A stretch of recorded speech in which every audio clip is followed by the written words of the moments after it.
ਤੁਹਾਡੀਆਂ ਹਰਜੋਤ ਸਿੰਘ ਜੀ, ਸਵਾਗਤ ਹੈ। ਸਤਿ ਸ੍ਰੀ ਅਕਾਲ ਜੀ। ਸਤਿ ਸ਼੍ਰੀ ਅਕਾਲ, ਧੰਨਵਾਦ ਜੀ ਆਇਆਂ ਨੂੰ। ਪੰਜਾਬੀ ਰੇਡੀਓ USA ਦੇ ਜਿੰਨੇ ਵੀ ਸਰੋਤੇ ਸਾਡੇ ਸਾਰੇ ਹੀ AM ਸਟੇਸ਼ਨਸ, FM ਸਟੇਸ਼ਨਸ, ਘਰਾਂ ਦੇ ਵਿੱਚ ਰੇਡੀਓ ਸੈਟਸ ਦੇ ਰਾਹੀਂ, ਟੈਲੀਫੋਨ ਦੇ ਰਾਹੀਂ, ਫੇਸਬੁੱਕ, YouTube ਤੇ ਲਾਈਵ ਦੇਖ ਰਹੇ ਹੋ, ਸੁਣ ਰਹੇ ਹੋ, ਸਾਰਿਆਂ ਨੂੰ ਜੀ ਆਇਆਂ ਨੂੰ ਤੇ ਬਹੁਤ ਹੀ ਪਿਆਰ ਤੇ ਸਤਿਕਾਰ ਭਰੀ ਸਤਿ ਸ਼੍ਰੀ ਅਕਾਲ। ਸਰੋਤਿਓ, ਅੱਜ ਜੂਨ ਦੀ 13 ਤਰੀਕ ਆ, ਦਿਨ ਸ਼ੁੱਕਰਵਾਰ ਆ, ਤੇ ਤੁਹਾਡੇ ਲਈ ਸ਼ਾਮ ਦਾ ਅਪਡੇਟ ਕੈਲੀਫੋਰਨੀਆ ਪ੍ਰੋਗਰਾਮ ਲੈ ਕੇ ਹਾਜ਼ਰ ਹੋਏ ਹਾਂ। ਪ੍ਰੋਗਰਾਮ ਨੂੰ ਸਪਾਂਸਰ ਕਰਦੇ ਨੇ ਖਾਲਸਾ ਇੰਸ਼ੋਰੈਂਸ ਏਜੰਸੀ, ਜਿਨ੍ਹਾਂ ਕੋਲੋਂ ਹਰ ਇੱਕ ਤਰੀਕੇ ਦੇ ਇੰਸ਼ੋਰੈਂਸ ਕਰਵਾ ਸਕਦੇ ਹੋ। ਇੰਸ਼ੋਰੈਂਸ ਬਾਰੇ ਪਤਾ ਕਰਨ ਲਈ ਕਾਲ 408-272-2500। ਟਿਰਕੇਣਾ ਇਮੀਗ੍ਰੇਸ਼ਨ ਲਾ ਫਰਮ US ਇਮੀਗ੍ਰੇਸ਼ਨ ਦਾ ਹੋਵੇ ਕਿਸੇ ਵੀ ਤਰੀਕੇ ਦਾ ਕੰਮ, ਕਾਲ ਅਟਾਰਨੀ ਜੇ ਟਿਰਕੇਣਾ 415-909-05 ਗੁਰਬਚਨ ਸਿੰਘ ਨਾਗਰਾ ਸੈਕਰਾਮੈਂਟੋ, ਸਰਬਜੀਤ ਸਿੰਘ ਕੁਲਵਿੰਦਰ ਕੌਰ ਤੂਤ ਯੂਨੀਵਰਸਿਟੀ, ਗੁਰਦੇਵ ਸਿੰਘ ਸੋਹਲ ਐਂਟੀਲੋਪ, ਗੁਰਸਾਹਿਬ ਸਿੰਘ ਵੇਕਰਸਫੀਲਡ, ਅਵਤਾਰ ਸਿੰਘ ਮੰਜ਼ਿਲ ਕਲੋਵਿਸ, ਪਰਮਜੀਤ ਸਿੰਘ ਦਾਖਾ ਬਰਕਲੇ। ਸਾਰਿਆਂ ਦਾ ਧੰਨਵਾਦ। ਤੁਸੀਂ ਵੀ ਇਸ ਪ੍ਰੋਗਰਾਮ ਨੂੰ ਸਪਾਂਸਰ ਕਰਨਾ ਚਾਹੁੰਦੇ ਹੋ, ਸੰਪਰਕ ਕਰੋ 408-722-7698। ਅੱਜ ਦੀਆਂ ਖਬਰਾਂ ਵੱਲ ਚੱਲੀਏ ਤੇ ਜਿਸ ਤਰ੍ਹਾਂ ਆਪਾਂ ਸਵੇਰੇ ਤੁਹਾਡੇ ਨਾਲ ਖਬਰ ਸਾਂਝੀ ਕੀਤੀ ਸੀ ਵੀ ਇਜ਼ਰਾਈਲ ਵਾਲਿਆਂ ਨੇ ਇਰਾਨ ਦੇ ਨਿਊਕਲੀਅਰ ਸਾਈਟਸ ਦੇ ਉੱਤੇ ਤੇ ਹੋਰ ਕਾਫੀ ਜਗ੍ਹਾ ਦੇ ਉੱਤੇ ਅਟੈਕ ਕੀਤਾ ਸੀ, ਜਿਹਦੇ ਨਾਲ ਉਹਨਾਂ ਨੇ ਇਰਾਨ ਦੇ ਟੌਪ ਦੇ 4-5 ਜਨਰਲ ਤੇ ਨਿਊਕਲੀਅਰ ਸਾਇੰਟਿਸਟ ਜਿਹੜੇ ਆ ਉਹ ਮਾਰ ਦਿੱਤੇ ਸੀ। ਹੁਣ ਖਬਰ ਇਹ ਆ ਰਹੀ ਆ ਵੀ ਇਰਾਨ ਵਾਲਿਆਂ ਨੇ ਇਜ਼ਰਾਈਲ ਦੇ ਉੱਤੇ ਮਿਜ਼ਾਈਲ ਦੇ ਨਾਲ ਅਟੈਕ ਕੀਤਾ ਹੈਗਾ ਯਰੂਸ਼ਲਮ ਏਰੀਆ ਦੇ ਵਿੱਚ। ਸੋ 100 ਤੋਂ ਵੱਧ ਜਿਹੜੀਆਂ ਡਰੋਨਸ ਆ ਉਹ ਵੀ ਵਰਤੇ ਗਏ ਹੈਗੇ ਆ। ਸੋ ਰਿਊਟਰਸ ਨੇ ਕਿਹਾ ਵੀ ਬਰੀਫਲੀ ਅਸੀਂ ਜੋ ਕੀ ਕੁਝ ਵਾਪਰਿਆ ਉਹਦੀ ਇਨਫੋਰਮੇਸ਼ਨ ਇਕੱਠੀ ਕਰ ਰਹੇ ਹੈਗੇ ਆ, ਕਿੰਨਿਆਂ ਦੀ ਡੈਥ ਹੋਈ ਆ ਜਾਂ ਕੀ ਹੋਇਆ ਹੈਗਾ। ਪਰ ਦੂਸਰੇ ਪਾਸੇ ਈਰਾਨ ਨੇ ਕਿਹਾ ਵੀ ਉਹਨਾਂ ਦੇ 78 ਤੋਂ ਵੱਧ ਲੋਕਾਂ ਦੀ ਮੌਤ ਹੋਈ ਸੀ ਜਦੋਂ ਇਜ਼ਰਾਈਲ ਵਾਲਿਆਂ ਨੇ ਅਟੈਕ ਕੀਤਾ ਸੀ, ਤੇ 350 ਦੇ ਕਰੀਬ ਲੋਕ ਜਿਹੜੇ ਆ ਉਹ ਫੱਟੜ ਹੋ ਗਏ ਸੀਗੇ। ਪਰ ਇਸ ਇਰਾਨ ਵਾਲੇ ਅਟੈਕ ਦੇ ਵਿੱਚ ਹਜੇ ਤੱਕ ਇਹ ਨਹੀਂ ਪਤਾ ਲੱਗ ਸਕਿਆ ਵੀ ਕਿੰਨੇ ਲੋਕ ਜਿਹੜੇ ਆ ਉਹ ਫੱਟੜ ਹੋਏ ਹੈਗੇ ਤੇ ਕਿੰਨੇ ਬਚ ਗਏ ਹੈਗੇ। ਜੀ ਬਿਲਕੁਲ। ਸੋ ਤੈਲ ਅਵੀਵ ਤੇ ਜੈਰੂਸਲਮ ਦੇ ਇਲਾਕਿਆਂ ਦੇ ਵਿੱਚ ਇਰਾਨ ਦੇ ਦੁਆਰਾ ਇਹ ਜਿਹੜੇ ਟਾਰਗੇਟ ਆ ਉਹ ਕੀਤੇ ਗਏ ਹੈਗੇ, ਜਿਹੜੀ ਰਿਟੈਲੀਏਸ਼ਨ ਦੇ ਤੌਰ ਦੇ ਉੱਤੇ ਬਾਅਦ 'ਚ ਆਈ ਆ।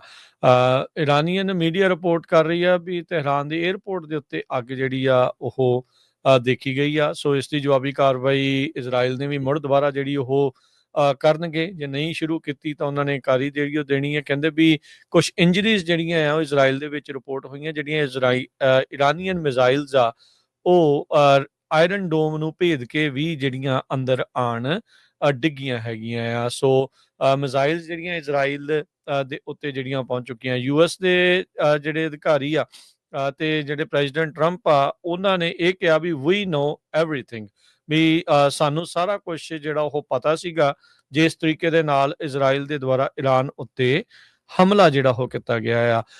ਈਰਾਨ ਦੇ ਦੁਆਰਾ ਜਿਹੜੇ ਦੋ ਵੇਵਸ ਦੇ ਵਿੱਚ ਮਿਜ਼ਾਈਲਸ ਦੇ ਨਾਲ ਇਜ਼ਰਾਈਲ ਉੱਤੇ ਹਮਲਾ ਜਿਹੜਾ ਉਹ ਕੀਤਾ ਗਿਆ ਆ। ਆਉਂਦੇ 2-4 ਦਿਨ ਹਰਜੋਤ ਸਿੰਘ ਜੀ ਕਾਫੀ ਅਹਿਮ ਰਹਿਣ ਵਾਲੇ ਆ। ਜੇ ਈਰਾਨ ਵਾਲੇ ਤੇ ਉਹਨਾਂ ਦੇ ਜਿਹੜੀਆਂ ਪ੍ਰੋਕਸੀਜ਼ ਆ, ਹਜ਼ਬੁੱਲਾ ਜਾਂ ਹੋਰ ਜਿਹੜੀਆਂ ਜਥੇਬੰਦੀਆਂ ਇਹਨਾਂ ਦੀਆਂ ਹੈਗੀਆਂ, ਜੇ ਇਸੇ ਤਰੀਕੇ ਦੇ ਨਾਲ ਇਜ਼ਰਾਈਲ ਦੇ ਉੱਤੇ ਹਮਲੇ ਨੂੰ ਬਰਕਰਾਰ ਰੱਖ ਸਕਣਗੀਆਂ ਤਾਂ ਮਸਲਾ ਜਿਹੜਾ ਆ ਉਹ ਹੋਰ ਵੀ ਜ਼ਿਆਦਾ ਪੇਚੀਦਾ ਬਣ ਸਕਦਾ ਹੈ। ਸੋ ਪਾਵਰ ਜਿਹੜੀ ਸਟਰਗਲ ਆ ਉਹ ਹੋਰ ਵੀ ਜ਼ਿਆਦਾ ਉੱਥੇ ਵਧੂਗੀ। ਈਰਾਨ ਦੀਆਂ ਮਿਜ਼ਾਈਲਸ ਦੇ ਨਾਲ ਹੁਣ ਤੱਕ ਇਜ਼ਰਾਈਲ ਦੇ ਵਿੱਚ 34 ਜਾਣੇ ਜਿਹੜੇ ਫੱਟੜ ਹੋਏ ਦੱਸੇ ਜਾਂਦੇ ਆ।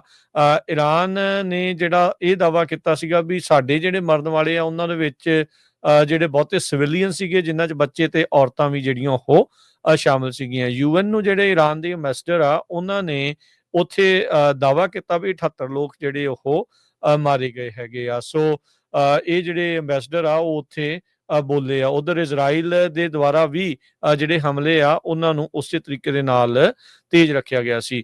ਰੀਸੈਂਟਲੀ ਇੱਕ ਜਿਹੜੀ ਵੀਡੀਓ ਆ ਨੇਤਨਯਾਹੂ ਦੀ, ਉਹ ਹੁਣ ਮੁੜ ਦੁਬਾਰਾ ਚਰਚਾ ਦਾ ਜਿਹੜਾ ਵਿਸ਼ਾ ਆ ਉਹ ਬਣ ਚੁੱਕੀ ਆ। ਕਾਰਨ ਉਸ ਦੇ ਵਿੱਚ ਹਰਜੋਤ ਸਿੰਘ ਜੀ ਇਹ ਆ ਵੀ ਜਦ ਸਦਾਮ ਹੁਸੈਨ ਨੂੰ ਸੁੱਟਣਾ ਸੀ ਤਾਂ ਉਸ ਟਾਈਮ ਦੇ ਉੱਤੇ ਵੀ ਜਿਹੜਾ ਬੈਂਜਾਮਿਨ ਨੇਤਨਯਾਹੂ ਉਦੋਂ ਸਾਬਕਾ ਜਿਹੜਾ ਪ੍ਰਧਾਨ ਮੰਤਰੀ ਸੀ, ਸੱਤਾ ਤੋਂ ਬਾਹਰ ਸੀਗਾ, ਉਹ ਉਦੋਂ ਇੱਥੇ ਆ ਕੇ ਟੈਸਟੀਮੋਨੀ ਦੇ ਰਿਹਾ ਸੀਗਾ ਵੀ ਜੇ ਤੁਸੀਂ ਸਦਾਮ ਹੁਸੈਨ ਨੂੰ ਚੱਕ ਦੋਗੇ ਇਲਾਕੇ ਦੇ ਵਿੱਚੋਂ ਤਾਂ ਉਸ ਤੋਂ ਬਾਅਦ ਦੇ ਵਿੱਚ ਉੱਥੇ ਸ਼ਾਂਤੀ ਜਿਹੜੀ ਉਹ ਆ ਜਾਵੇਗੀ। ਪਰ ਆਪਾਂ ਨੂੰ ਪਤਾ ਹੈ ਵੀ ਸਦਾਮ ਹੁਸੈਨ ਦੇ ਚੱਕੇ ਜਾਣ ਤੋਂ ਬਾਅਦ 'ਚ ਉੱਥੇ ਮਿਡਲ ਈਸਟ ਦੇ ਵਿੱਚ ਸਥਿਤੀ ਕੋਈ ਬਾਹਲੀ ਜ਼ਿਆਦਾ ਜਿਹੜੀ ਉਹ ਬਦਲੀ ਨਹੀਂ ਆ, ਬਲਕਿ ਬਹੁਤ ਸਾਰੇ ਜਿਹੜੇ ਉੱਥੋਂ ਦੇ ਮੁਲਕਾਂ ਦੇ ਵਿੱਚ ਸਿਵਲ ਅਨਰੈਸਟ ਸਗੋਂ ਜ਼ਿਆਦਾ ਜਿਹੜੀ ਉਹ ਵਧੀ ਆ। ਸੋ ਜਿਹੜੇ ਖਮੀਨੀ ਹੈਗੇ ਆ ਅਲੀ ਖਮੀਨੀ ਅਤੇ ਅਤਾਉੱਲਾ ਅਲੀ ਖਮੀਨੀ ਜਿਹੜੇ ਸੁਪਰੀਮ ਲੀਡਰ ਈਰਾਨ ਦੇ, ਉਹਨਾਂ ਨੇ ਕਿਹਾ ਵੀ ਹਰ ਇੱਕ ਮਿਜ਼ਾਈਲ ਦਾ ਜਿਹੜਾ ਬਦਲਾ ਆ ਉਹ ਅਸੀਂ ਈਰਾਨ ਦੁਆਰਾ ਜਿਹੜਾ ਉਹ ਲੈਣਾ ਆ। ਡੋਨਲਡ ਟਰੰਪ ਹੁਣਾਂ ਨੇ ਇੱਕ ਵਾਰੀ ਫੇਰ ਈਰਾਨ ਨੂੰ ਕਿਹਾ ਆ ਵੀ ਭਾਈ ਜਲਦੀ ਦੇਣੀ ਜਿਹੜੀ ਆ ਤੁਸੀਂ ਡੀਲ ਬਣਾ ਲਓ ਬਿਫੋਰ ਇਟਸ ਟੂ ਲੇਟ। ਪਿਛਲੇ 1 ਸਾਲ ਤੋਂ ਵੱਧ ਤੋਂ ਇਜ਼ਰਾਈਲ ਦੀ ਤਿਆਰੀ ਚੱਲ ਰਹੀ ਸੀ ਈਰਾਨ ਦੇ ਉਲਟ ਇਹਨਾਂ ਸਾਰੇ ਮਾਮਲਿਆਂ ਨੂੰ ਜਿਹੜਾ ਉਹ ਲੈ ਕੇ ਵੀ ਕਿਸ ਤਰੀਕੇ ਦੇ ਨਾਲ ਈਰਾਨ ਜਿਹੜਾ ਆ ਉਹ ਬਹੁਤ ਹੀ ਜਲਦੀ ਦੇ ਨਾਲ ਜਿਹੜਾ ਯੂਰੇਨੀਅਮ ਆ ਉਸਨੂੰ ਉਸਦੀ ਗੁਣਵੱਤਾ ਜਿਹੜੀ ਵਧਾ ਕੇ ਤੇ ਬੰਬ ਜਿਹੜਾ ਬਣਾਉਣ ਦੇ ਬਿਲਕੁਲ ਨਜ਼ਦੀਕ ਹੈਗਾ ਆ। ਸੋ ਫਾਈਨਲੀ ਉਹਨਾਂ ਨੇ ਕੱਲ ਬਹੁਤ ਸਾਰੇ ਇਲਾਕਿਆਂ ਦੇ ਉੱਤੇ ਹਮਲੇ ਜਿਹੜੇ ਕੀਤੇ। 200 ਤੋਂ ਵੱਧ ਫਾਈਟਰ ਜੈਟ ਇਜ਼ਰਾਈਲ ਦੇ ਈਰਾਨ ਦੀ ਜਿਹੜੀ ਏਅਰ ਸਪੇਸ ਦੇ ਵਿੱਚ ਦਾਖਲ ਹੋ ਕੇ ਉਹਨਾਂ ਨੇ ਉੱਥੋਂ ਏਅਰ ਸਟ੍ਰਾਈਕਸ ਵੀ ਜਿਹੜੀਆਂ ਉਹ ਕੀਤੀਆਂ ਆ। ਪਰ ਅੱਜ ਈਰਾਨ ਨੇ ਜਵਾਬੀ ਕਾਰਵਾਈ 'ਚ ਕੁਛ ਕੁ ਜਿਹੜੇ ਉਹਨਾਂ ਦੀਆਂ ਮਿਜ਼ਾਈਲਸ ਆ ਉਹ ਇੱਥੇ ਪਹੁੰਚਣ ਵਿੱਚ ਕਾਮਯਾਬ ਹੋਈਆਂ। ਬਹੁਤੀਆਂ ਨੂੰ ਆਇਰਨ ਡੋਮ ਨੇ, ਆਇਰਨ ਕਲੈਡ ਨੇ ਹਵਾ ਦੇ ਵਿੱਚ ਜਾਂ ਪਹੁੰਚਣ ਤੋਂ ਪਹਿਲਾਂ ਹੀ ਜਿਹੜਾ ਉਹਨਾਂ ਨੂੰ ਧਵਸਤ ਕਰ ਦਿੱਤਾ। ਜੀ, ਅਗਲੀ ਖਬਰ ਵੱਲ ਚੱਲੀਏ ਤੇ ਕਿਲਮਰ ਗਰਸੀਆ ਜੋ ਆ, ਅੱਜ ਉਸਨੇ ਇਹ ਕਿਹਾ ਵੀ ਮੈਂ ਹਿਊਮਨ ਸਮਗਲਿੰਗ ਦੇ ਵਿੱਚ ਨਹੀਂ ਹੈਗਾ ਇਨਵੋਲਵ ਕਿਸੇ ਤਰ੍ਹਾਂ, ਨਾਟ ਗਿਲਟੀ ਜਿਹੜਾ ਆ ਉਸਨੇ ਆਪਣੇ ਆਪ ਨੂੰ ਪੇਸ਼ ਕੀਤਾ ਹੈਗਾ। ਕਿਲਮਰ ਗਾਰਸੀਆ ਦੇ ਉੱਤੇ ਫੈਡਰਲ ਗਵਰਨਮੈਂਟ ਨੇ ਹੁਣ ਇਹ ਚਾਰਜਸ ਲਾਤੇ ਸੀ ਜਦੋਂ ਇਹਨੂੰ ਵਾਪਸ ਲਿਆਂਦਾ ਗਿਆ ਸੀ ਐਲ ਸਲਵਾਡੋਰ ਦੀ ਜੇਲ੍ਹ ਤੋਂ, ਵੀ ਇਹ ਜੀ 10 ਸਾਲ ਇਲੀਗਲ ਲੋਕਾਂ ਨੂੰ ਜਿਹੜਾ ਆ ਨਗਾਉਂਦਾ ਰਿਹਾ ਬਾਰਡਰ ਤੋਂ, ਉਹਨਾਂ ਨੂੰ ਆਪਣੀ ਕਾਰਾਂ ਦੇ ਵਿੱਚ ਘੁਮਾਉਂਦਾ ਰਿਹਾ। ਸੋ ਇਹ ਚਾਰਜਸ ਨੂੰ ਲੈ ਕੇ ਜਿਹੜੇ ਉਹਦੇ ਅਟਾਰਨੀ ਆ ਉਹ ਕਹਿੰਦੇ ਆ ਵੀ ਇਹ ਤਾਂ ਐਵੇਂ ਹੀ ਬਸ ਬਿਨਾਂ ਕਿਸੇ ਗੱਲ ਤੇ ਉਹਨੂੰ ਖਰਾਬ ਕਰਨ ਵਾਲੀ ਗੱਲ ਹੈਗੀ ਆ। ਯੂਐਸ ਮੈਜਿਸਟਰੇਟ ਜੱਜ ਬਾਰਬਰਾ ਹੋਮਸ ਨੇ ਆਰਗੂਮੈਂਟ ਇਸ ਕੇਸ ਦੇ ਵਿੱਚ ਸੁਣੇ ਹੈਗੇ ਆ। ਪ੍ਰੋਸੀਕਿਊਟਰ ਜਿਹੜੇ ਐਕਨੋਲੇਜ ਕਰ ਰਹੇ ਆ ਕੋਰਟ ਫਾਈਲਿੰਗ ਦੇ ਵਿੱਚ ਵੀ ਇਸ ਨੂੰ ਜਿਹੜਾ ਆ ਇਮੀਡੀਏਟਲੀ ਕਸਟਡੀ 'ਚ ਲਿਆ ਜਾਊਗਾ ਬਾਈ ਆਈਸ, ਕਿਉਂਕਿ ਇਹ ਇਲੀਗਲ ਲੋਕਾਂ ਨੂੰ ਅਮਰੀਕਾ ਦੇ ਵਿੱਚ ਲੈ ਕੇ ਆਉਂਦਾ ਸੀਗਾ। ਟੈਨਸੀ ਹਾਈਵੇ ਪੈਟਰੋਲ ਆਫੀਸਰਸ ਨੇ ਇਹਨੂੰ ਜਿਹੜੀਆਂ ਸਪੀਡਿੰਗ ਟਿਕਟ ਇਸ਼ੂ ਕੀਤੀ ਸੀ ਬਹੁਤ ਲੰਮਾ ਸਮਾਂ ਪਹਿਲਾਂ। ਸੋ ਹੁਣ ਉਦਾਂ ਦੇ ਪੁਰਾਣੇ ਜਿਹੜੇ ਰੈਕਡ ਆ ਉਹ ਕੱਢ ਕੇ ਜਿਹੜਾ ਆਪਣਾ ਫੇਸ ਬਚਾਉਣ ਦੇ ਲਈ ਜਿਹੜਾ ਟਰੰਪ ਐਡਮਿਨਿਸਟ੍ਰੇਸ਼ਨ ਆ ਹੁਣ ਉਹਨੂੰ ਅੰਦਰ ਹੀ ਰੱਖਣਾ ਚਾਹੁੰਦਾ ਹੈਗਾ, ਕੋਈ ਨਾ ਕੋਈ ਜਿਹੜਾ ਬਹਾਨਾ ਲਾ ਕੇ। ਜੀ, ਅਗਲੀ ਜਿਹੜੀ ਹਰਜੋਤ ਸਿੰਘ ਜੀ ਗੱਲ ਕਰਦੇ ਜੀ, ਇਹ ਆਪਣੇ ਗੁਆਂਢੀ ਮੁਲਕ ਤੋਂ ਇਹ ਖਬਰ ਆ ਰਹੀ ਆ ਤੇ ਹਰ ਇੱਕ ਨੂੰ ਇਹ ਜਿਹੜੀ ਖਾਸ ਕਰਕੇ ਸਿੱਖਾਂ ਨੂੰ ਬੜੇ ਧਿਆਨ ਦੇ ਨਾਲ ਇਸ ਨੂੰ ਸਮਝਣ ਦੀ ਜ਼ਰੂਰਤ ਆ ਵੀ ਅੱਗੇ ਕੀ ਜਿਹੜਾ ਉਹ ਬਣ ਰਿਹਾ ਆ।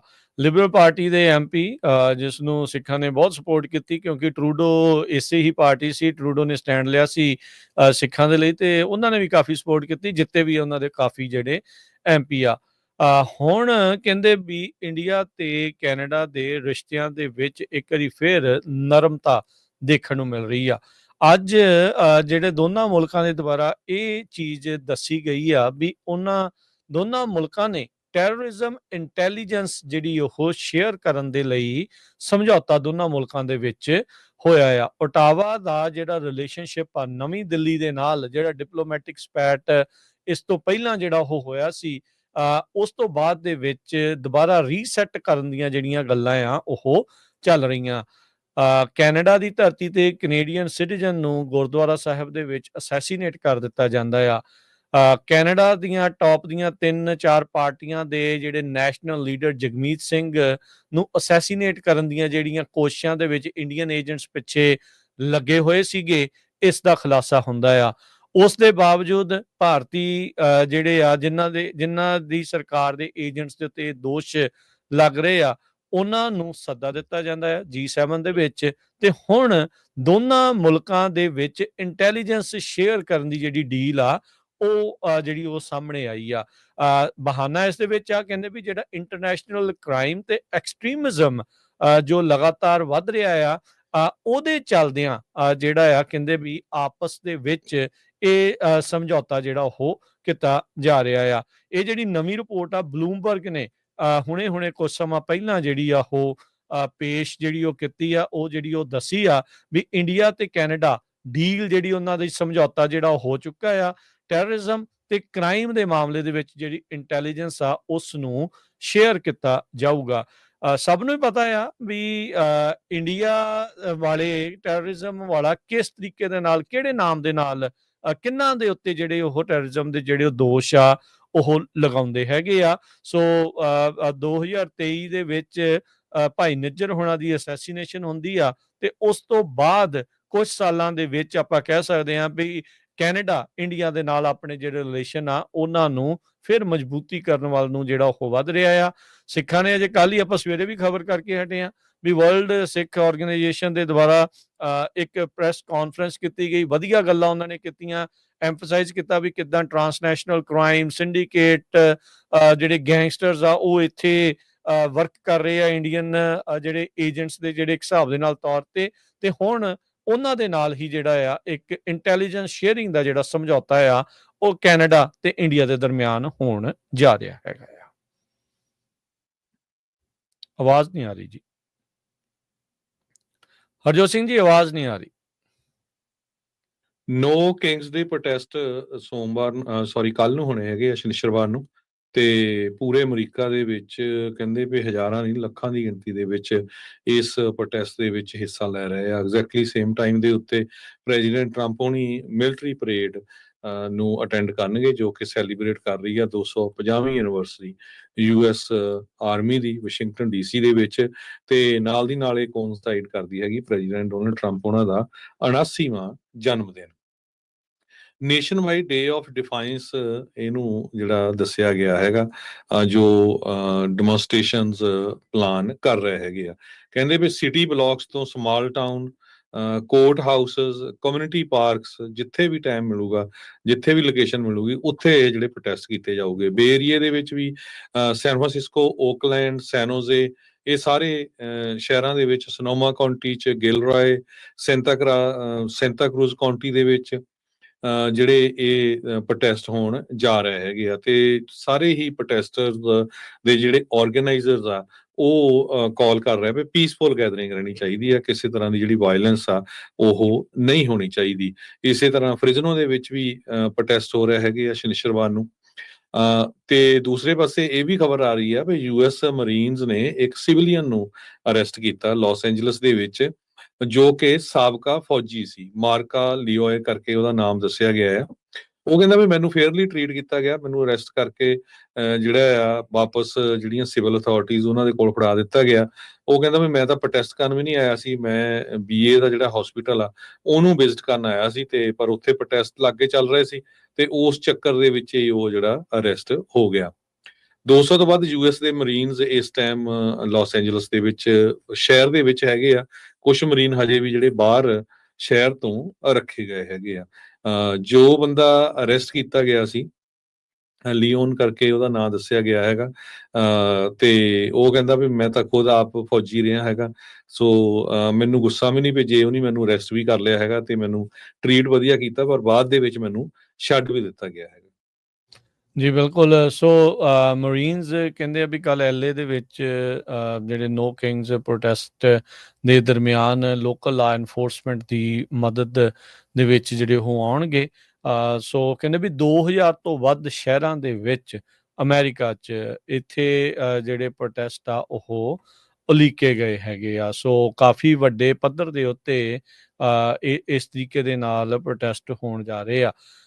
ਅੱਜ ਜਿਹੜੀ ਪ੍ਰੈਸ ਸਕੱਤਰ ਕੈਰੋਲਿਨ ਲਿਵਿਟ ਨੂੰ ਜਿਹੜਾ ਇੱਕ ਪੱਤਰਕਾਰ ਨੇ ਸਵਾਲ ਇਹ ਪੁੱਛਿਆ ਸੀਗਾ ਵੀ ਕੀ ਰਾਸ਼ਟਰਪਤੀ ਟਰੰਪ ਪੀਸਫੁਲ ਪ੍ਰੋਟੈਸਟ ਅਲਾਉ ਕਰਦੇ ਆ, ਤੇ ਉਹਨਾਂ ਨੇ ਕਿਹਾ ਵੀ ਇਹ ਤੁਹਾਡਾ ਸਵਾਲ ਹੀ ਜਿਹੜਾ ਉਹ ਸਟੂਪਿਡ ਹੈਗਾ ਆ, ਵੀ ਪੀਸਫੁਲ ਪ੍ਰੋਟੈਸਟ ਨੂੰ ਲੈ ਕੇ ਰਾਸ਼ਟਰਪਤੀ ਟਰੰਪ ਬਿਲਕੁਲ ਉਸਦੇ ਹੱਕ 'ਚ ਆ, ਪਰ ਪੀਸਫੁਲ ਜਿਹੜੇ ਆ ਉਹ ਪ੍ਰੋਟੈਸਟ ਜਿਹੜੇ ਹੋਣੇ ਚਾਹੀਦੇ, ਇਹ ਕੋਈ ਸਵਾਲ ਪੁੱਛਣ ਵਾਲੀ ਗੱਲ ਨਹੀਂ ਹੈਗੀ। ਸੋ ਪੀਸਫੁਲ ਪ੍ਰੋਟੈਸਟ ਜਿਹੜੇ ਉਹ ਸ਼ੁਰੂ ਹੁੰਦੇ ਆ, ਸ਼ੁਰੂਆਤ ਪ੍ਰੋਟੈਸਟ ਦੀ ਇੱਦਾਂ ਹੁੰਦੀ ਹੈ ਤੇ ਬਾਅਦ ਦੇ ਵਿੱਚ ਜਦੋਂ ਹਿੰਸਕ ਰੂਪ ਅਖਤਿਆਰ ਕਰ ਜਾਂਦੇ ਆ ਤਾਂ ਕਹਿੰਦੇ ਆ ਵੀ ਫਿਰ ਸਿਰੋਂ ਪਾਣੀ ਜਿਹੜਾ ਉਹ ਲੰਘ ਜਾਂਦਾ ਆ ਤੇ ਲੋਕਾਂ ਦੀ ਵੀ ਹਮਦਰਦੀ ਇਹਨਾਂ ਚੀਜ਼ਾਂ ਤੋਂ ਕਿਤੇ ਨਾ ਕਿਤੇ ਟੁੱਟ ਜਾਂਦੀ ਆ। ਪਰ ਆਪਾਂ ਦੇਖ ਰਹੇ ਹਾਂ ਵੀ ਕੱਲ ਹਜ਼ਾਰਾਂ ਤੋਂ ਲੱਖਾਂ ਹੀ ਲੋਕ ਇਹਨਾਂ ਪ੍ਰੋਟੈਸਟ ਦੇ ਵਿੱਚ ਮੁਲਕ ਭਰ ਦੇ ਵਿੱਚ ਹਿੱਸਾ ਜਿਹੜਾ ਉਹ ਲੈ ਸਕਦੇ ਹੈਗੇ ਆ। ਸੋ ਹਰਜੋਤ ਸਿੰਘ ਜੀ, ਇਮੀਗ੍ਰੇਸ਼ਨ ਰੇਡਸ ਬਾਦਸਤੂਰ ਉਸੇ ਤਰੀਕੇ ਦੇ ਨਾਲ ਅਜੇ ਵੀ ਜਿਹੜੀਆਂ ਉਹ ਚੱਲ ਰਹੀਆਂ ਆ। ਬਹੁਤ ਸਾਰੇ ਥਾਵਾਂ ਤੋਂ ਇਹ ਵੀ ਰਿਪੋਰਟਸ ਜਿਹੜੀਆਂ ਉਹ ਆ ਰਹੀਆਂ, ਬਹੁਤ ਆਪਣੇ ਵੀ ਕਮਿਊਨਿਟੀ ਦੇ ਲੋਕਾਂ ਨੂੰ ਜਿਹੜਾ ਆ ਉਹ ਚੁੱਕਿਆ ਗਿਆ ਆ। ਲੇਟਲੀ ਜਿਹੜੀ ਇਹ ਖਬਰ ਸੈਂਟਰਲ ਵੈਲੀ ਦੇ ਇਲਾਕੇ ਚੋਂ ਜਿਹੜੀ ਉਹ ਆ ਰਹੀ ਹੈ, ਜਿੱਥੇ ਆਈਸ ਦੀਆਂ ਤਰੀਕ ਤੇ ਗਏ ਹੋਏ ਲੋਕਾਂ ਨੂੰ ਵੀ ਡਿਟੇਨ ਜਿਹੜਾ ਆ ਉਹ ਕੀਤਾ ਗਿਆ ਸੀਗਾ। ਸੋ ਪਰ ਇਹ ਹੁਣ ਦੇਖੋ ਜੋ ਵੀ ਸਿਚੁਏਸ਼ਨ ਆ, ਤੁਹਾਡੀ ਡੇਟ ਆ, ਤੁਹਾਨੂੰ ਆਈਸ ਦੇ ਉੱਤੇ ਉਹਨਾਂ ਨੇ ਬੁਲਾਇਆ ਆ ਹਾਜ਼ਰੀ ਲਵਾਉਣ ਦੇ ਲਈ। ਇਹ ਹਰ ਇੱਕ ਚੀਜ਼ ਦੇ ਪ੍ਰਤੀ ਆਪੋ ਆਪਣੇ ਇਮੀਗ੍ਰੇਸ਼ਨ ਵਕੀਲ ਦੇ ਨਾਲ ਤੁਸੀਂ ਕੰਸਲਟ ਕਰੋ ਵੀ ਅੱਗੇ ਕੀ ਜਿਹੜੀ ਆ ਉਹ ਤੁਹਾਨੂੰ ਕਾਰਵਾਈ ਕਿੱਦਾਂ ਜਿਹੜੀ ਉਹ ਕਰਨੀ ਚਾਹੀਦੀ ਹੈਗੀ ਆ। ਜੀ। ਅਗਲੀ ਖਬਰ ਵੱਲ ਚੱਲੀਏ ਤੇ ਇੱਕ ਪਾਸੇ ਕੈਲੀਫੋਰਨੀਆ ਦਾ ਗਵਰਨਰ ਇਹ ਕਹਿ ਰਿਹਾ ਵੀ ਪ੍ਰੈਜ਼ੀਡੈਂਟ ਟਰੰਪ ਦਾ ਐਡਮਿਨਿਸਟ੍ਰੇਸ਼ਨ ਧੱਕਾ ਕਰ ਰਿਹਾ ਕੈਲੀਫੋਰਨੀਆ ਦੇ ਵਿੱਚ। ਉਹ ਜੋ ਮਰੀਨਸ ਨੂੰ ਭੇਜ ਰਹੇ ਹੈਗੇ ਆ, ਨੈਸ਼ਨਲ ਗਾਰਡ ਨੂੰ ਭੇਜ ਰਹੇ ਆ। ਦੂਸਰੇ ਪਾਸੇ ਕੈਲੀਫੋਰਨੀਆ ਦੀ ਪੁਲਿਸ ਨੇ ਇਲੀਗਲੀ ਲੋਕਾਂ ਦੀਆਂ ਲਾਇਸੈਂਸ ਪਲੇਟ ਜਿਹੜੀਆਂ ਕਾਰਾਂ ਦਾ ਉਹ ਡਾਟਾ ਆਈਸ ਦੇ ਨਾਲ ਤੇ ਬਾਰਡਰ ਪੈਟਰੋਲ ਏਜੰਟਸ ਦੇ ਨਾਲ ਸ਼ੇਅਰ ਕੀਤਾ। ਸਰੋਤਿਆਂ ਨੂੰ ਯਾਦ ਹੋਊਗਾ ਕੈਲੀਫੋਰਨੀਆ ਦੇ ਵਿੱਚ ਬਹੁਤ ਜਗ੍ਹਾ ਦੇ ਉੱਤੇ ਜਿਹੜੀ ਪੁਲਿਸ ਆ ਉਹਨਾਂ ਦੇ ਕੋਲ ਸਕੈਨਰ ਲੱਗੇ ਹੋਏ ਆ ਜੋ ਲਾਇਸੈਂਸ ਪਲੇਟ ਨੂੰ ਪੜ੍ਹਦੇ ਹੈਗੇ ਆ। ਸਦਰਨ ਕੈਲੀਫੋਰਨੀਆ ਦੇ ਵਿੱਚ ਲਾ ਇਨਫੋਰਸਮੈਂਟ ਏਜੰਸੀਜ਼ ਨੇ 100 ਤੋਂ ਵੱਧ ਵਾਰ ਜੋ ਡਾਟਾ ਆ ਉਹ ਸ਼ੇਅਰ ਕੀਤਾ ਹੈਗਾ ਇਮੀਗ੍ਰੇਸ਼ਨ ਅਥਾਰਟੀਜ਼ ਦੇ ਨਾਲ।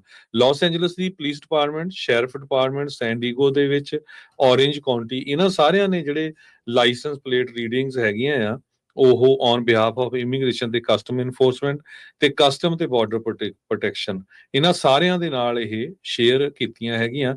ਕੈਲ ਮੈਟਰਸ ਦਾ ਅੱਜ ਦਾ ਇਹ ਜਿਹੜਾ ਰਿਪੋਰਟ ਆ ਉਹ ਰਿਪੋਰਟ ਕਰ ਰਿਹਾ। ਕੈਲੀਫੋਰਨੀਆ ਦੇ ਵਿੱਚ ਇੱਕ ਬਿੱਲ ਪਾਸ ਹੋਇਆ ਸੀ, ਸੈਨੇਟ ਬਿੱਲ 34 10 ਸਾਲ ਪਹਿਲਾਂ। ਉਹਦੇ ਮੁਤਾਬਕ ਲਾ ਇਨਫੋਰਸਮੈਂਟ ਏਜੰਸੀਜ਼ ਨੂੰ ਬੈਨ ਕੀਤਾ ਗਿਆ ਸੀ ਵੀ ਉਹ ਕਿਸੇ ਤਰ੍ਹਾਂ ਦਾ ਵੀ ਜਿਹੜਾ ਲਾਇਸੈਂਸ ਪਲੇਟ ਰੀਡਰ ਡਾਟਾ ਆ ਉਹ ਪਬਲਿਕ ਏਜੰਸੀ ਜਾਂ ਫੈਡਰਲ ਐਂਟੀਟੀ ਦੇ ਨਾਲ ਸ਼ੇਅਰ ਨਹੀਂ ਕਰ ਸਕਦੇ। ਤੇ ਕਹਿੰਦੇ ਵੀ ਇਹ 2023 ਤੋਂ ਹੀ ਵਾਇਲੇਟ ਕਰ ਰਹੇ ਆ। ਕਈ ਸਿਵਲ ਲਿਬਰਟੀ ਗਰੁੱਪ ਆ ਜੋ ਉਹ ਦੱਸ ਰਹੇ ਆ। ਕਹਿੰਦੇ 71 ਦੇ ਕਰੀਬ ਕੈਲੀਫੋਰਨੀਆ ਦੀਆਂ ਲਾ ਇਨਫੋਰਸਮੈਂਟ ਏਜੰਸੀਜ਼ ਨੇ ਇਹ ਜਿਹੜਾ ਬਿੱਲ ਦੀ ਜੋ ਵਾਅਦਾ ਕੀਤਾ ਗਿਆ ਸੀ ਉਹਦੇ ਮੁਤਾਬਕ ਉਸ ਨੂੰ ਬ੍ਰੇਕ ਕੀਤਾ ਹੈਗਾ ਆ। ਸੋ ਇਹ ਜਿਹੜੀ ਸਿਚੁਏਸ਼ਨ ਆ ਉਧਰ ਡਾਟਾ ਵੀ ਦੇ ਰਹੇ ਆ ਤੇ ਦੂਜੇ ਪਾਸੇ ਪ੍ਰੋਟੈਸਟ ਵੀ ਕਰ ਰਹੇ ਆ ਵੀ ਨਹੀਂ ਜੀ ਇਹ ਹੋਣਾ ਨਹੀਂ ਚਾਹੀਦਾ ਹੈਗਾ। ਜੀ ਇਹ ਵੀ ਦੱਸਦੇ ਜਾਈਏ ਜਿਹੜੇ ਇਕੱਲੇ ਸ਼ਹਿਰ ਦੀ ਵੱਖੋ ਵੱਖਰੀ ਜਿਹੜੀ ਉਹ ਪੁਲਿਸ ਹੁੰਦੀ ਆ, ਜਿੱਦਾਂ ਸਟੇਟ ਦੇ ਅੰਡਰ ਇਹ ਜਿਹੜੀ ਪੁਲਿਸ ਨਹੀਂ ਹੁੰਦੀ। ਹਰ ਇੱਕ ਸਿਟੀ ਨੇ ਆਪੋ ਆਪਣੀ ਕੀਤੀ ਆ। ਤੇ ਜੇ ਤੁਸੀਂ ਹਰਜੋਤ ਸਿੰਘ ਜੀ ਜਿੱਦਾਂ ਤੁਸੀਂ ਦੱਸਦੇ ਵੀ ਮੋਸਟਲੀ ਸਦਰਨ ਕੈਲੀਫੋਰਨੀਆ ਦੀਆਂ ਜਿਹੜੀਆਂ ਇਹ ਪੁਲਿਸ ਡਿਪਾਰਟਮੈਂਟਸ ਆ ਉਹਨਾਂ ਦੇ ਦੁਆਰਾ ਇਹ ਸ਼ੇਅਰ ਕੀਤਾ ਗਿਆ। ਪਰ ਇਹ ਗੱਲ ਤਾਂ ਇਸ ਦੇ ਵਿੱਚ ਕੋਈ ਦੋ ਰਾਵਾਂ ਨਹੀਂ ਆ ਵੀ ਹਾਥੀ ਦੇ ਦੰਦ ਜਿਹੜੇ ਦਿਖਾਉਣ ਵਾਲੇ ਹੋਰ ਤੇ ਖਾਣ ਵਾਲੇ ਹੋਰ ਹੁੰਦੇ ਆ। ਕਹਿੰਦੇ ਕੁਛ ਆ, ਕਰਦੇ ਜਿਹੜੇ ਇਸ ਦੇ ਵਿੱਚ ਕੁਛ ਹੈਗੇ ਆ। ਉਧਰ ਜਿਹੜਾ ਹਰਜੋਤ ਸਿੰਘ ਜੀ ਬਾਰਡਰ ਪੈਟਰੋਲ ਨੂੰ ਐਲਏ ਇਲਾਕੇ ਦੇ ਵਿੱਚ ਲੀਡ ਕਰਨ ਵਾਲੇ ਉਹੀ ਬੰਦੇ ਨੇ ਜਿਹੜੇ ਯੂਐਸ ਬਾਰਡਰ ਪੈਟਰੋਲ ਸੈਕਟਰ ਦੇ ਜਿਹੜੇ ਚੀਫ ਗ੍ਰੈਗਰੀ ਬੋਵਿਨੋ, ਜਿਨ੍ਹਾਂ ਨੇ ਯਾਦ ਹੋਣਾ ਜਦੋਂ ਰਾਸ਼ਟਰਪਤੀ ਟਰੰਪ ਨੂੰ ਸਹੁੰ ਚੁਕਾਈ ਗਈ ਜਦੋਂ ਉਹਨਾਂ ਦੀ ਪੁਸ਼ਟੀ ਹੋਈ ਸੀਗੀ ਜਿੱਤਣ ਦੀ ਦਸੰਬਰ ਦੇ ਮਹੀਨੇ ਦੇ ਵਿੱਚ, ਨਵੰਬਰ ਦੇ ਵਿੱਚ ਜਦੋਂ ਜਿੱਤੇ ਸੀ ਤਾਂ ਉਸ ਦਰਮਿਆਨ ਉਹਨਾਂ ਨੇ ਬੇਕਰਸਫੀਲਡ ਕਰਨ ਕਾਉਂਟੀ ਦੇ ਇਲਾਕਿਆਂ ਦੇ ਵਿੱਚ ਛਾਪੇਮਾਰੀ ਕਰਕੇ 78 ਬੰਦਿਆਂ ਨੂੰ ਜਿਹੜਾ ਆ ਉਹ ਚੱਕਿਆ ਸੀ, ਜਿਨ੍ਹਾਂ ਚੋਂ ਬਾਅਦ ਚ ਜਿਹੜੀ ਇਨਵੈਸਟੀਗੇਟਿਵ ਰਿਪੋਰਟ ਬਾਅਦ ਚ ਇਹ ਪਤਾ ਲੱਗਾ ਸੀ 78 ਦੇ ਵਿੱਚੋਂ 77 ਅਜਿਹੇ ਲੋਕ ਸੀ ਜਿਨ੍ਹਾਂ ਦਾ ਕੋਈ ਵੀ ਕ੍ਰਿਮੀਨਲ ਰੈਕਡ ਉਸ ਏਜੰਸੀ ਦੇ ਨਾਲ ਜੁੜਿਆ ਹੋਇਆ ਨਹੀਂ ਸੀ। ਹੁਣ ਐਲਏ ਦੀ ਕਹਿੰਦੇ ਵੀ ਸੈਕਟਰ ਨੂੰ ਜਿਹੜੇ ਇਹੀ ਜਿਹੜੇ ਬਾਰਡਰ ਪੈਟਰੋਲ ਦੇ ਸੈਕਟਰ ਦੇ ਚੀਫ ਗ੍ਰੈਗਰੀ ਬੋਵਿਨੋ ਆ ਉਹ ਹੁਣ ਦੁਬਾਰਾ ਜਿਹੜੀ ਉੱਥੇ ਲੀਡ ਕਰਨ ਜਾ ਰਹੇ ਹੈਗੇ ਆ। ਸੋ ਪਬਲਿਕ ਨੂੰ ਪਹਿਲਾਂ ਉਹਨਾਂ ਨੇ ਆਪਣੀਆਂ ਗੱਲਾਂ ਦੇ ਵਿੱਚ ਕਹਿੰਦੇ ਆ ਮਿਸਲੈਡ ਵੀ ਜਿਹੜਾ ਉਹ ਕੀਤਾ ਸੀਗਾ ਆਪਣੀ ਇਮੀਗ੍ਰੇਸ਼ਨ ਸਵੀਪ ਦੇ ਦੌਰਾਨ। ਉਦੋਂ ਤਾਂ ਉਹਨਾਂ ਨੇ ਇਹ ਵੀ ਧਮਕੀ ਦਿੱਤੀ ਸੀ ਵੀ ਅਸੀਂ ਆ ਰਹੇ ਹਾਂ ਜੀ ਬੇ ਏਰੀਏ ਵਿੱਚ ਵੀ, ਸੈਕਰਾਮੈਂਟੋ ਵਿੱਚ ਵੀ ਤੇ ਫ੍ਰੈਜ਼ਨੋ ਵਿੱਚ ਵੀ। ਪਰ ਫਿਰ ਜਿਹੜੀਆਂ ਕਾਫੀ ਜਿਹੜੀ ਇਸ ਦੇ ਉਲਟ ਵੀ ਚਰਚਾ ਜਿਹੜੀ ਉਹ ਚੱਲੀ ਸੀ। ਸੋ ਬੋਵਿਨੋ ਹੁਣਾਂ ਨੂੰ ਹੁਣ 900 ਤੋਂ ਵੱਧ ਜਿਹੜੇ ਏਜੰਟਸ ਆ ਉਹਨਾਂ ਨੂੰ ਰੀਟ੍ਰੇਨ ਜਿਹੜਾ ਆ ਉਹ ਕਰਨ ਦਾ ਜਿਹੜਾ ਉਹ ਮੌਕਾ ਮਿਲੇਗਾ। ਲਾਇਰਸ ਕਹਿ ਰਹੇ ਆ ਵੀ ਇਹਨਾਂ ਨੂੰ ਦੁਬਾਰਾ ਜਿਹੜੀ ਇੱਕ ਹਿਸਾਬ ਦੇ ਨਾਲ ਟ੍ਰੇਨਿੰਗ ਵੀ ਜਿਹੜੀ ਉਹ ਦੇਣੀ ਚਾਹੀਦੀ ਆ ਕਿਉਂਕਿ ਉਹਨਾਂ ਨੂੰ ਇੱਕ ਹਿਸਾਬ ਦੇ ਨਾਲ ਗਲਤ ਸਿਖਾਇਆ ਗਿਆ ਹੈਗਾ ਆ। ਸੋ ਗ੍ਰੀਨ ਯੂਨੀਫਾਰਮ ਦੇ ਵਿੱਚ ਬੋਵਿਨੋ ਜਿਹੜੇ ਆ ਉਹ ਹੋਮਲੈਂਡ ਸਿਕਿਉਰਿਟੀ ਦੇ ਸਕੱਤਰ ਕ੍ਰਿਸਟੀ ਨਿਯਮ ਦੇ ਨਾਲ ਜਿਹੜੇ ਉੱਥੇ ਪਹੁੰਚੇ ਹੋਏ ਸੀਗੇ ਤੇ ਸੀਬੀਪੀ ਦੇ ਆਪਰੇਸ਼ਨਸ ਜੋ ਐਲਏ ਦੇ ਵਿੱਚ ਚੱਲ ਰਹੇ ਆ ਉਹਨਾਂ ਦੇ ਉਹ ਇੰਚਾਰਜ ਇਸ ਟਾਈਮ ਦੱਸੇ ਜਿਹੜੇ ਉਹ ਜਾ ਰਹੇ ਆ। ਸੋ ਇਮੀਗ੍ਰੇਸ਼ਨ ਰੇਡਸ, ਪ੍ਰੋਟੈਸਟ ਤੇ ਕੈਲੀਫੋਰਨੀਆ ਦੇ ਵਿੱਚ ਜਿਹੜਾ ਐਲਏ ਦਾ ਇਲਾਕਾ ਆ ਉਹ ਇਸ ਟਾਈਮ ਚਰਚਾ ਦਾ ਵਿਸ਼ਾ ਬਣਿਆ ਪਿਆ ਹੈ। ਇਹ ਆਵਾਜ਼ ਬੰਦ ਹੋ ਗਈ ਹਰਜੋਤ ਸਿੰਘ ਜੀ ਤੁਹਾਡੀ। ਯੂਬਾ ਸਿਟੀ ਤੋਂ ਇਹ ਖਬਰ ਆ ਰਹੀ ਹੈ ਵੀ ਇੱਕ ਬੰਦੇ ਨੂੰ ਅਰੈਸਟ ਕੀਤਾ ਗਿਆ ਆ, ਜਿਸ ਨੇ 100 ਤੋਂ ਵੱਧ ਵੱਖ-ਵੱਖ ਲੋਕਾਂ ਦੇ ਮੇਲ ਪੀਸਸ ਉਹਨਾਂ ਦੇ ਮੇਲ ਬਾਕਸਿਸ ਚੋਂ ਚੋਰੀ ਕੀਤੇ ਹੈਗੇ ਆ। ਸੋ ਇਹ ਇੱਕ ਵੱਡੀ ਪ੍ਰੋਬਲਮ ਇਸ ਟਾਈਮ ਚੱਲ ਰਹੀ ਹੈ। ਕੱਲਾ ਯੂਬਾ ਸਿਟੀ ਨਹੀਂ, ਹੋਰ ਕਈ ਸ਼ਹਿਰਾਂ ਦੇ ਵਿੱਚ ਵੀ ਤੁਹਾਡੀ ਜਿਹੜੀ ਮੇਲ ਆ ਉਹ ਚੋਰੀ ਹੋ ਜਾਂਦੀ। ਉਹਦੇ 'ਚ ਤੁਹਾਡੀਆਂ ਬੈਂਕ ਸਟੇਟਮੈਂਟਾਂ, ਕਾਰਡ, ਬਹੁਤ ਕੁਛ, ਕਈਆਂ ਦੇ ਪੇ ਸਟੱਬ ਹੁੰਦੇ ਆ, ਉਹ ਲੈ ਕੇ ਬਾਹਰ ਜਮ੍ਹਾਂ ਕਰਾ ਦਿੰਦੇ ਆ, ਜੋ ਚੈਕਸ ਹੁੰਦੇ ਹੈਗੇ ਆ। So identity theft, mail theft, intent to defraud, ਇਹ ਸਾਰੇ ਜਿਹੜੇ ਚਾਰजेस ਆ ਉਸ ਬੰਦੇ ਦੇ ਉੱਤੇ ਲਾਏ ਗਏ ਹੈਗੇ ਆ। ਸੋ ਯੂਨੀਵਰਸਿਟੀ ਵਸਦੇ ਜਿਹੜੇ ਸਾਡੇ ਸਰੋਤੇ ਆ, ਧਿਆਨ ਰੱਖੋ ਆਪਣੀ ਮੇਲ ਦਾ, ਕਿਤੇ ਤੁਹਾਡੀ ਮੇਲ ਵੀ ਜਿਹੜੀ ਚੋਰੀ ਨਾ ਹੁੰਦੀ ਹੋਵੇ। ਜੀ, ਤੇ ਮਾਰਕੀਟ ਦਾ ਹਾਲ ਦੱਸ ਜਾਈਏ ਤਾਂ ਅੱਜ ਡਾਓ ਜੋਨ ਦੇ ਵਿੱਚ ਕਾਫੀ ਜ਼ਿਆਦਾ ਵੱਡੀ ਜਿਹੜੀ ਗਿਰਾਵਟ ਆ ਉਹ ਦਰਜ ਹੋਈ। ਕੌਨਫਲਿਕਟ ਦੇ ਜਿਹੜਾ ਉਹ ਚੱਲਦਿਆਂ ਯੈਨਟ ਯੈਲਨ ਹੋਣਾ ਦੇ ਜਿਹੜੇ ਉਹ ਬਿਆਨ ਆ ਉਹ ਆਏ ਆ। ਸੋ ਸਾਰੀਆਂ ਚੀਜ਼ਾਂ ਦਾ ਮਾੜਾ ਅਸਰ ਅੱਜ ਮਾਰਕੀਟਸ ਦੇ ਉੱਤੇ ਰਿਹਾ। ਡਾਓ ਜੋਨ 770 ਪੁਆਇੰਟ ਘਟ ਕੇ 42,198 ਤੇ ਬੰਦ ਹੋਇਆ। S&P 68 ਪੁਆਇੰਟ ਘਟ ਕੇ 5900 ਤੇ 77 ਤੇ। ਨੈਸਡੈਕ 256 ਪੁਆਇੰਟ ਘਟ ਕੇ 19,407 ਦੇ ਉੱਤੇ। ਸੋਨੇ ਦਾ ਭਾਅ 3400 ਤੇ $53 ਪ੍ਰਤੀ ਆਉਂਸ। ਕੱਚੇ ਤੇਲ ਦੀ ਕੀਮਤ $73 ਪ੍ਰਤੀ ਬੈਰਲ। 10 year yield 4.4% ਤੇ ਕ੍ਰਿਪਟੋ ਕਰੰਸੀ ਚ ਬਿਟਕੋਇਨ 1,05,847 ਤੇ ਇਥੀਰੀਅਮ $2558 ਦੇ ਬਰਾਬਰ ਚੱਲ ਰਿਹਾ। ਜਿਹੜੀਆਂ ਦੁਨੀਆ ਦੇ ਵਿੱਚ ਆਇਲ ਦੀਆਂ ਪ੍ਰਾਈਸਿਸ ਆ ਉਹ ਕਾਫੀ ਉੱਪਰ ਗਈਆਂ ਇਜ਼ਰਾਈਲ ਨੇ ਜਦੋਂ ਈਰਾਨ ਦੇ ਉੱਤੇ ਅਟੈਕ ਕੀਤਾ ਹੈਗਾ। ਕਹਿੰਦੇ 10% ਤੋਂ ਵੱਧ ਜਿਹੜੀਆਂ ਬੈਂਚਮਾਰਕ ਬ੍ਰੈਂਟ ਕਰੂਡ ਦੀਆਂ ਪ੍ਰਾਈਸਿਸ ਆ ਉਹ ਅੱਪ ਗਈਆਂ। ਹਾਈਐਸਟ ਲੈਵਲ ਆ ਜਨਵਰੀ ਮਹੀਨੇ ਤੋਂ ਬਾਅਦ। ਸੋ ਜਦੋਂ ਵੀ ਇਦਾਂ ਦਾ ਕਨਫਲਿਕਟ ਹੁੰਦਾ ਆ ਤੇ ਆਪਾਂ ਦੇਖਦੇ ਹਾਂ ਵੀ ਗੈਸ ਦੀਆਂ ਪ੍ਰਾਈਸਿਸ ਇੱਕਦਮ ਉੱਪਰ ਚੜ ਜਾਂਦੀਆਂ ਹੈਗੀਆਂ। ਸੋ ਜੇ ਕਰੰਸੀ ਦੀ ਗੱਲ ਕਰਦੇ ਜਾਈਏ ਤੇ $1 ਦੇ ਬਰਾਬਰ ਕੈਨੇਡਾ ਦੇ $1 ਤੇ 36 ਸੈਂਟ ਰਹੇ ਆ। $1 ਦੇ ਬਰਾਬਰ ਪਾਕਿਸਤਾਨ ਦੇ $282 ਤੇ 95 ਪੈਸੇ। $1 ਦੇ ਬਰਾਬਰ ਇੰਡੀਆ ਦੇ $86 ਤੇ 11 ਪੈਸੇ। ਇੱਥੇ ਪ੍ਰੋਗਰਾਮ ਦੀ ਸਮਾਪਤੀ। ਮੇਰੇ ਰਾਜਕਰਨਵੀਰ ਸਿੰਘ ਵੱਲੋਂ ਤੇ ਹਰਜੋਤ ਸਿੰਘ ਵੱਲੋਂ ਪਿਆਰ ਭਰੀ ਸਤਿ ਸ਼੍ਰੀ ਅਕਾਲ। ਸੁਣਦੇ ਰਹੋ, ਦੇਖਦੇ ਰਹੋ ਪੰਜਾਬੀ ਰੇਡੀਓ USA।